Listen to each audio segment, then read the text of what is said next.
ನಮಸ್ಕಾರ, ನೀವು ನೋಡ್ತಾ ಇದ್ದೀರಾ ನ್ಯೂಸ್ ಫಸ್ಟ್ ಲೈವ್. ನಾನು ಸಬಾ ಹಕೀಂ. ಪ್ರಮುಖ ಸುದ್ದಿಗಳನ್ನು ನೋಡೋಣ. ಮೊದಲಿಗೆ ಹೆಡ್ಲೈನ್ಸ್.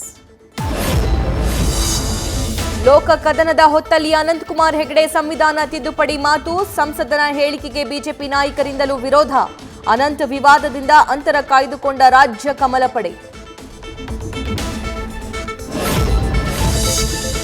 ರಾಜ್ಯ ಕಾಂಗ್ರೆಸ್ನಿಂದ ಲೋಕಸಮರಕ್ಕೆ ಭರ್ಜರಿ ತಯಾರಿ. ಜೋಡೆತ್ತಿನಂತೆ ಮತ್ತೆ ರಾಜ್ಯ ಪ್ರವಾಸಕ್ಕೆ ಸಿಎಂ ಡಿಸಿಎಂ ಸಿದ್ಧತೆ. 20 ಸ್ಥಾನಗಳನ್ನು ಗೆಲ್ಲಲು ಸಿದ್ದು ಡಿಕೆ ನಿರಂತರ ಪ್ರವಾಸಕ್ಕೆ ಪ್ಲಾನ್.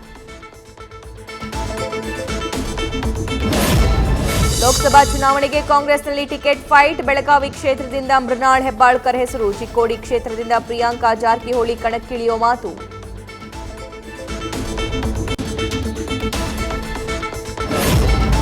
ಬಾಲಮಂಜುನಾಥ ಸ್ವಾಮಿಯ ವಿರುದ್ಧ ಪೋಕ್ಸೋ ಕೇಸ್. ವಿಡಿಯೋ ಕಾಲ್ ಮಾಡಿ ಬಾಲಕಿಗೆ ಕಿರುಕುಳ ನೀಡಿದ್ದ ವಿದ್ಯಾಚೌಡೇಶ್ವರಿ ಮಠದ ಸ್ವಾಮಿ.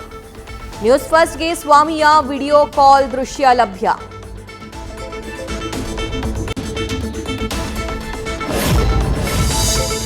ರಾಜ್ಯದಲ್ಲಿ ಇಂದಿನಿಂದ ಗೋಬಿ ಮಂಚೂರಿ ಬ್ಯಾನ್ ಸಾಧ್ಯತೆ. ನಿಷೇಧದ ಮುದ್ರೆ ಒತ್ತಲು ಅಂತಿಮ ಹಂತದ ತಯಾರಿ. ಮಧ್ಯಾಹ್ನ ಸುದ್ದಿಗೋಷ್ಠಿ ನಡೆಸಲಿರುವ ಆರೋಗ್ಯ ಸಚಿವ ದಿನೇಶ್ ಗುಂಡೂರಾವ್. ನ್ಯೂಸ್ ಫಸ್ಟ್ ನಿರ್ಭೀತಿಯಿಂದ ನಿಮ್ಮ ಪರವಾಗಿ.